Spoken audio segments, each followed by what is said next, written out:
एक बार भगवान विष्णु जी शेषनाग पर बैठे बैठे बोर हो गए और उन्होंने धरती पर घूमने का विचार मन में किया। वैसे भी कई साल बीत गए थे धरती पर आए और वह अपनी यात्रा की तैयारी में लग गए। स्वामी को तैयार होता देखकर माता लक्ष्मी ने पूछा, आज सुबह सुबह कहाँ जाने की तैयारी हो रही है?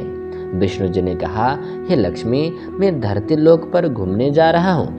तो कुछ सोचकर लक्ष्मी माँ ने कहा, हे देव, क्या मैं भी आपके साथ चल सकती हूँ? भगवान विष्णु ने 2 पल सोचा, फिर कहा, एक शर्त पर तुम मेरे साथ चल सकती हो।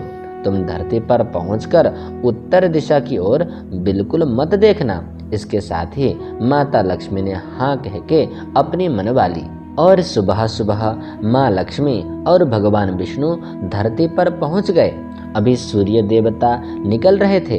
रात बरसात होकर हटी थी। चारों ओर हरियाली ही हरियाली थी।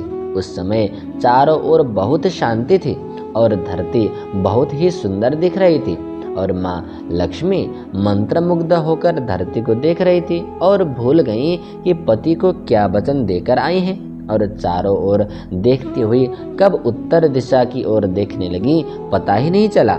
उत्तर दिशा में माँ लक्ष्मी को एक बहुत ही सुंदर बगीचा नजर आया और उस तरफ से भीनी भीनी खुशबू आ रही थी और बहुत ही सुंदर सुंदर फूल खिले थे।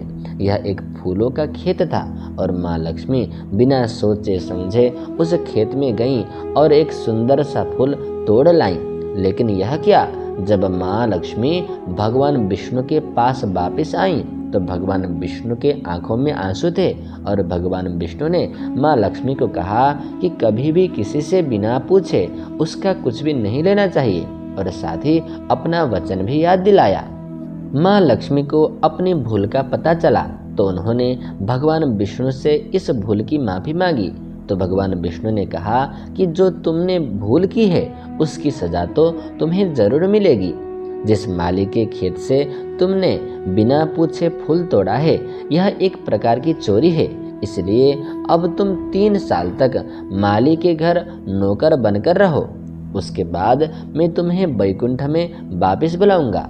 माँ लक्ष्मी ने चुपचाप सर झुकाकर हाँ कर दी और माँ लक्ष्मी एक गरीब औरत का रूप धारण करके उस खेत के मालिक के घर गईं। घर क्या, एक झोपड़ा ही था और मालिक का नाम माधव था। माधव की बीवी, 2 बेटे और 3 बेटियां थीं। सभी उस छोटे से खेत में काम करके किसी तरह से गुजारा करते थे। माँ लक्ष्मी जब एक साधारण और गरीब औरत बनकर माधव के झोपड़े पर गईं तो माधव ने पूछा, बहन तुम कौन हो और इस समय तुम्हें क्या चाहिए?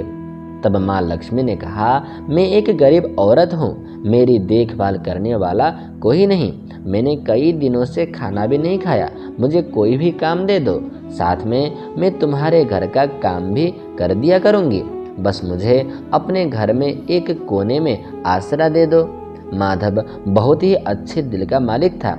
उसे दया आ गई, लेकिन उसने कहा, बहन मैं तो बहुत ही गरीब हूँ, मेरी कमाई से मेरे घर का खर्चा मुश्किल से चलता है। लेकिन अगर मेरी 3 की जगह 4 बेटियां होती तो भी मैंने गुजारा करना था। अगर तुम मेरी बेटी बनकर जैसा रूखा सूखा हम खाते हैं उसमें खुश रह सकती हो तो बेटी अंदर आ जाओ। माधव ने माँ लक्ष्मी को अपने झोपड़े में शरण दे दी और माँ लक्ष्मी 3 साल उस माधव के घर पर नौकरानी बनकर रही।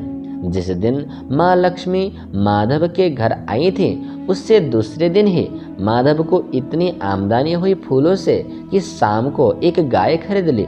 फिर धीरे धीरे माधव ने काफ़ी ज़मीन खरीद ली और सबने अच्छे अच्छे कपड़े भी बनवा लिए और फिर एक बड़ा पक्का घर भी बनवा लिया। बेटियों और बीवी के गहने भी बनवा लिए और अब मकान भी बहुत बड़ा बनवा लिया था। माधव हमेशा सोचता था कि मुझे यह सब इस महिला के आने के बाद मिला है। इस बेटी के रूप में मेरी किस्मत आ गई है। और अब 2-5 साल बीत गए थे, लेकिन माँ लक्ष्मी अब भी घर में और खेत में काम करती थी। एक दिन माधव जब अपने खेतों से काम खत्म करके घर आया तो उसने अपने घर के सामने द्वार पर एक देवी का स्वरूप गहनों से लदी एक औरत को देखा। ध्यान से देखकर पहचान गया, अरे यह तो मेरी मुँह बोली चौथी बेटी यानी वही औरत है, और पहचान गया कि यह तो माँ लक्ष्मी है। अब तक माधव का पूरा परिवार बाहर आ गया था और सब हैरान होकर माँ लक्ष्मी को देख रहे थे। माधव बोला, माँ हमें माफ़ कर, हमने तेरे से अनजाने में ही घर और खेत में काम करवाया। हे माँ, यह कैसा अपराध हो गया। हे माँ, हम सबको माफ़ कर दे। अब माँ लक्ष्मी मुस्कुराई और बोली, हे माधव, तुम बहुत ही अच्छे और दयालु व्यक्ति हो। तुमने मुझे अपनी बेटी की तरह से रखा, अपने परिवार की सदस्य की तरह से। इसके बदले मैं तुम्हें वरदान देती हूँ कि तुम्हारे पास कभी भी खुशियों की और धन की कमी नहीं रहेगी। तुम्हें सारे सुख मिलेंगे जिसके तुम हकदार हो। और फिर माँ लक्ष्मी स्वामी के द्वारा भेजे रथ में बैठकर वैकुंठ धाम चली गई।